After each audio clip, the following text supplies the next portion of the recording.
Welcome to Unstoppable Female Entrepreneurs, where business expert and success coach Kelsey Matheson teaches you how to massively grow your business, navigate the mind drama that's holding you back, make more money, and acquire the skills and confidence to become unstoppable.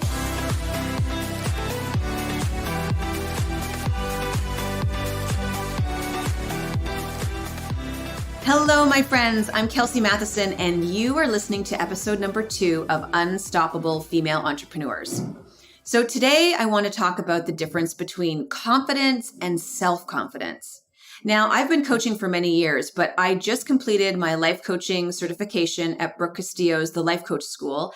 And I have to say that both my confidence and my self-confidence has increased, but let me tell you why. Really, it starts with the difference between the two. So with confidence, you look to your past and your past experiences. I feel very confident brushing my teeth or pouring a glass of water or driving a car or even going live on Facebook or Instagram because I've done those things many times, right? Many times before. I look at my past and my past experiences, and I have a lot of evidence to support my feeling of confidence in those areas. Think of it this way. Confidence is supported by external evidence, right? You know you can do it, so you feel confident. Self-confidence, on the other hand, is internal.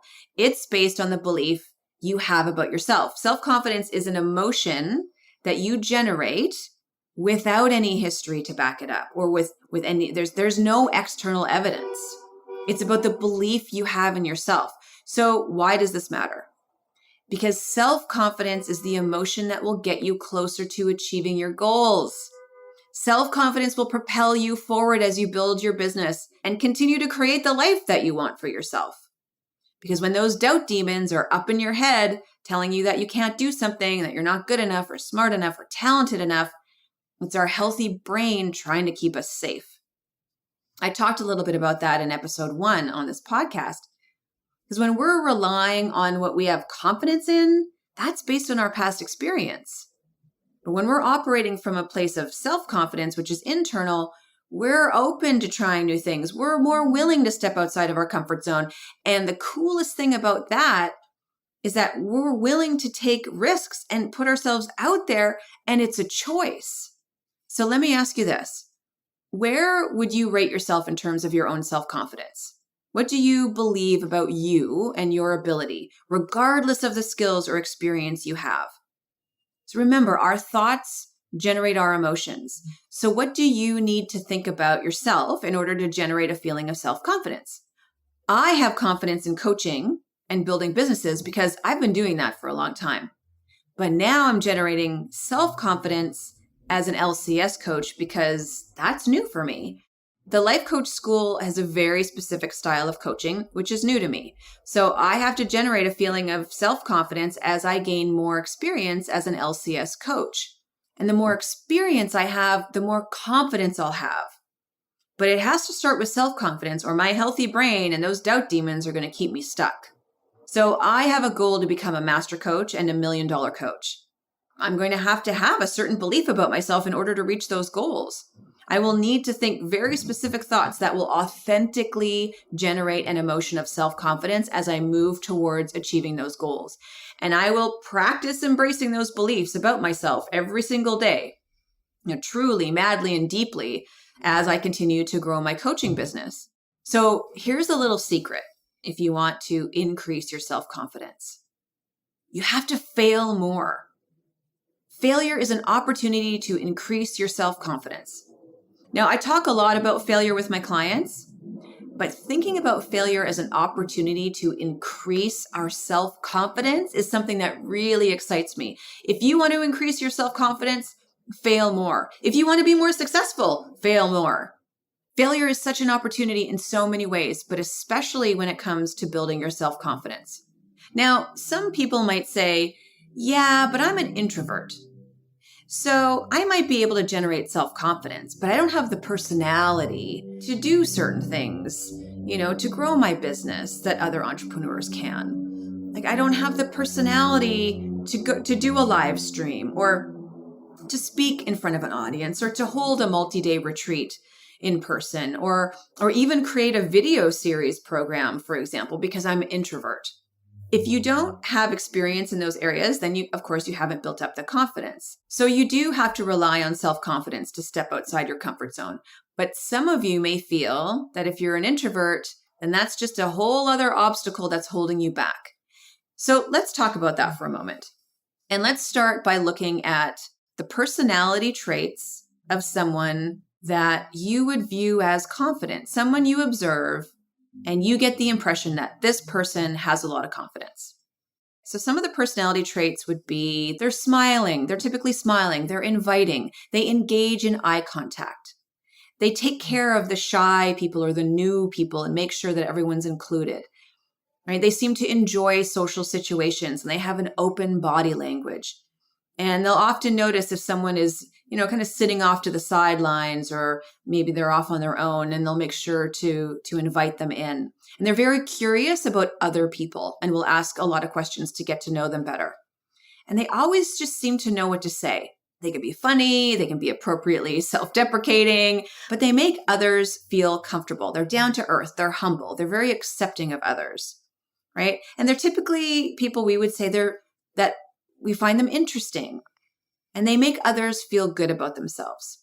So I'm curious if there are any of those traits listed that you would like to embody more of. Are there a few things listed there that you're thinking, I would like to be a bit more like that, or learn how to be a bit more that way? Now I want you to think about someone who you would categorize or think of as distant. When you think of them, you would say they just don't seem to be interested in others, and maybe they even come across a little rude. And maybe they even give you the impression that, I think they think they're better than everyone else. Now, I'm not saying that anyone in this community is judgy. I know you've never thought that about anyone, right? But just go with me here. They kind of give off the impression that, maybe they think that they're better than everyone else. So typically, someone that like this, who I've just described, they don't often make eye contact with others. They have more of a stoic facial expression, or they ignore the new people. They're standoffish. They speak or interact with the people that they know. They have closed body language, and they tend to talk only about themselves. And they can make other people feel uncomfortable with that disconnection or that distance. And they seem to be judging others, and they're just unapproachable. So I'm going to tell you something really interesting. And this is for all you shy people out there. People who feel like they're shy have very similar personality traits to the ones that I just listed. Now, I know someone who would consider themselves shy is probably saying, Kelsey, that's not me. That doesn't sound like me. But that's because that's not how you feel. You don't think you're better than everyone else. You're not trying to come across as rude, but it's how the energy you're sending out can be perceived. And that energy is similar to the energy we would use to describe someone who we think of as disconnected or gives the impression that they think they're better than others. So to bring this back around to thinking that being an introvert is an added obstacle as an entrepreneur, let's dive into the differences between being shy, outgoing, being introverted, and extroverted. And I also want to clarify that being an introvert and being shy are two totally different things. It's all about energy and what fills you up energetically. And it's about what drains your energy as well. So an introvert likes being around people, but only in small doses. And they typically only like being around certain people who they feel energized by and they really enjoy spending time with. But they can only take it in small doses. And they really need time to be by themselves in order to recharge. It can be really exhausting to be around a lot of people for an introvert. It's like all their energy is being sucked out. So they need that time to recharge. They need that time alone to recharge. An introvert can be very, very outgoing, though. It's just that when they're by themselves, it gives them the time that they need to recharge their energy. So for example, my husband is an introvert. He's a musician, he's an actor, and when he's on stage, he is larger than life. When he was the front man of his band, he would jump around on stage like crazy. He'd be dancing around. He'd be engaging with the audience. He's very energetic. He's an awesome front man for a band. And when you hang out with him, he's he's so animated. He tells the best stories. Everybody loves hanging out with my husband. He tells such great stories. He engages with you. He's very funny. He's very outgoing. When he's on stage or film or when he's doing voices for film and TV, like he's just such a character. Truly, he's like a chameleon. But he can only take social situations in small doses, or he prefers smaller hangouts.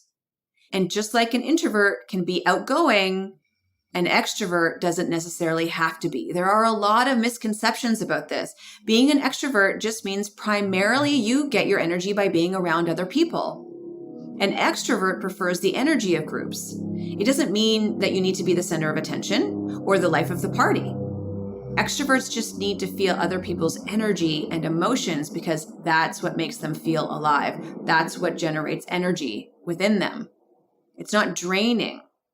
So extroverts can sometimes feel very lonely and a little empty when they're not around others, or it's been a while since they've been surrounded by the energy of others because that energy fills them up.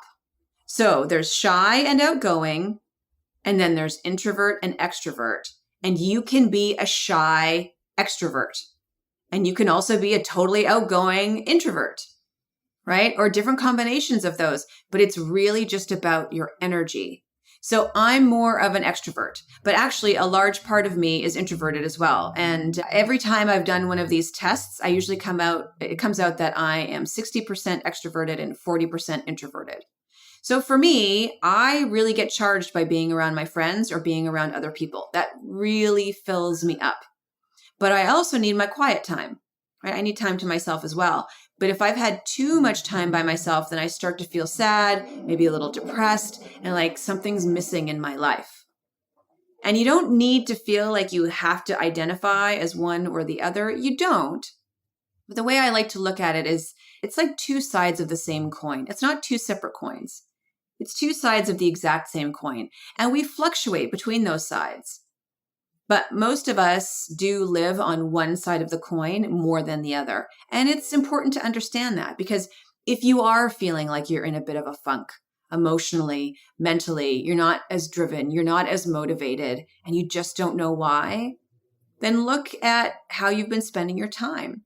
If you know that you're more of an extrovert, then you probably haven't surrounded yourself with people who charge you up.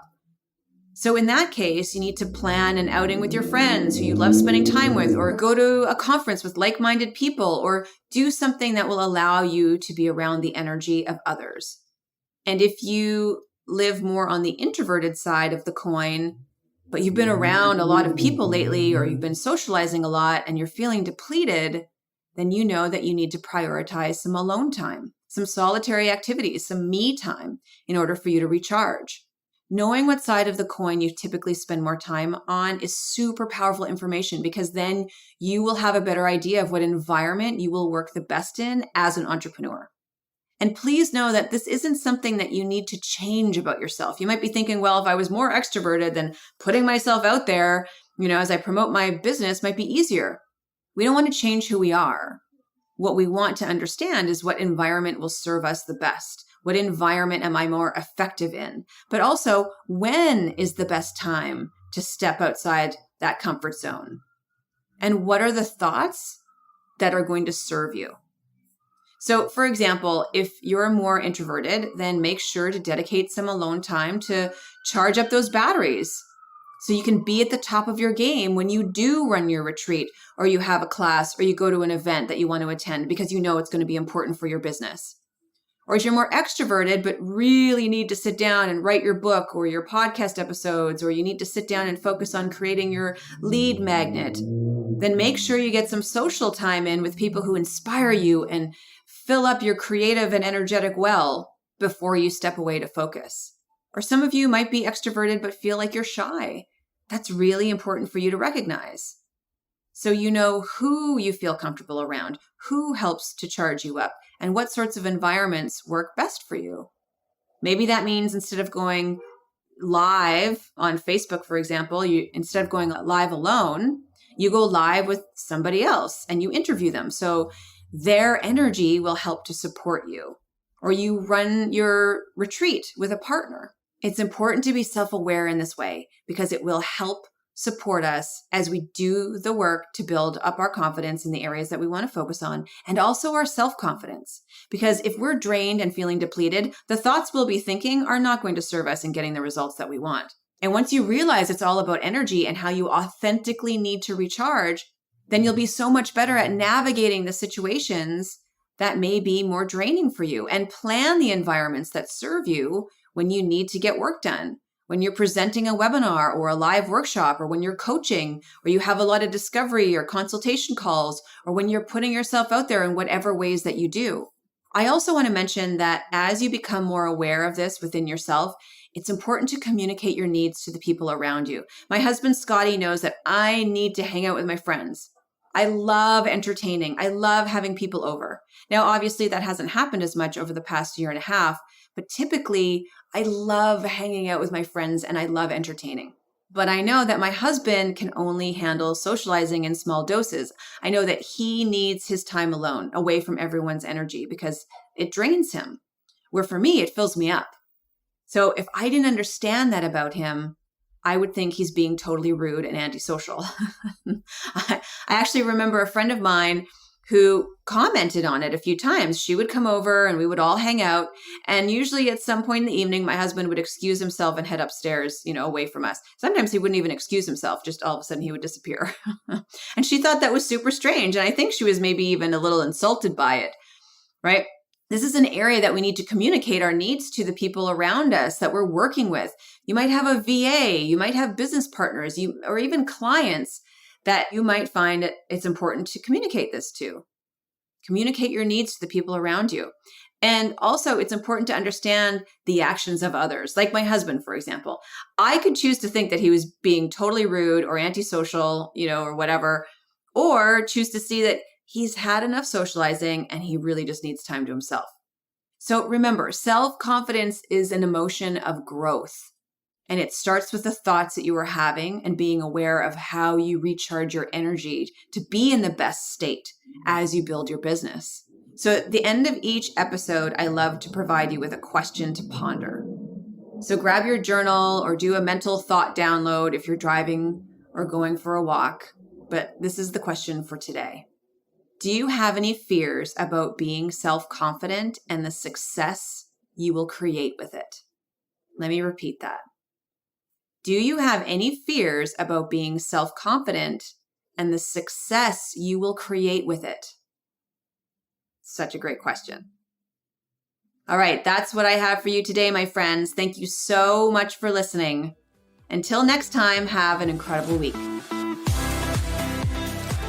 Hey, if you'd like a weekly dose of motivation, inspiration, and actionable tips to grow your business while managing all the things, then you need to get on my email list. Just head over to kelseymatheson.com to join my list. And while you're there, check out the awesome free content I give away. If you enjoyed what you heard today, please share with other female entrepreneurs who need some love and support. And of course, if you haven't already, I would be so grateful if you subscribe, rate, and review my show on your favorite podcast player. Thank you for listening, and I look forward to connecting with you next week.